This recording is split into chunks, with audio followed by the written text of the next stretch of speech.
Main ideas in my philosophy of education. First, I believe that every child needs to be given an equal chance to learn.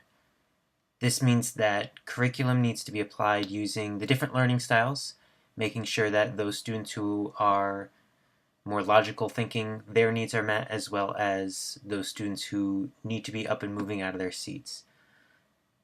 In addition to that, teachers need to differentiate instruction in order to meet all students' needs. That means differentiating for both the above grade level students as well as the below level students. This becomes easier with the use of technology, and I mean going beyond just using the smartboard and word processing on the computers into actually creating resources that the students can use, and having the students create the resources, such as video recordings and audio recordings that they can use to communicate their ideas with others. Another aspect of my philosophy of education is that the learning needs to be authentic and meaningful. The students need to know why they're learning it and what purpose it will serve them in the future.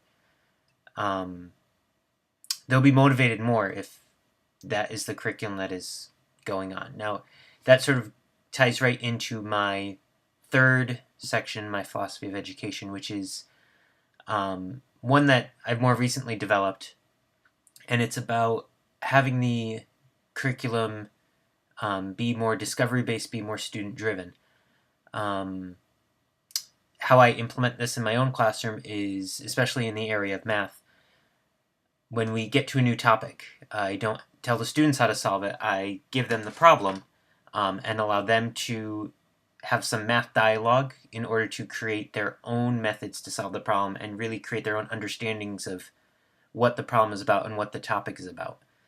Then they can take those understandings and apply it to new situations. Through that process, I've been able to guide my students to solve math problems that are way above that fourth grade level.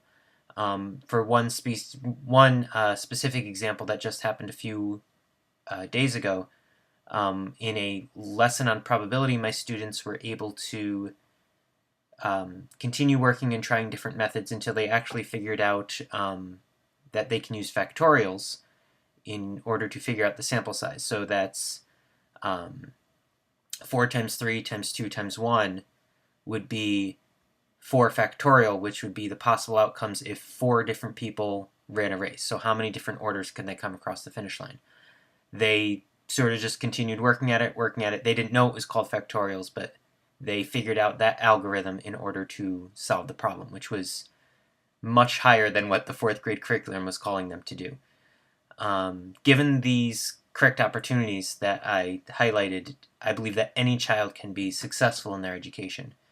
It's really up to us, the teachers, to provide that environment where the students are challenged to learn and able to grow from each other and really develop into lifelong learners.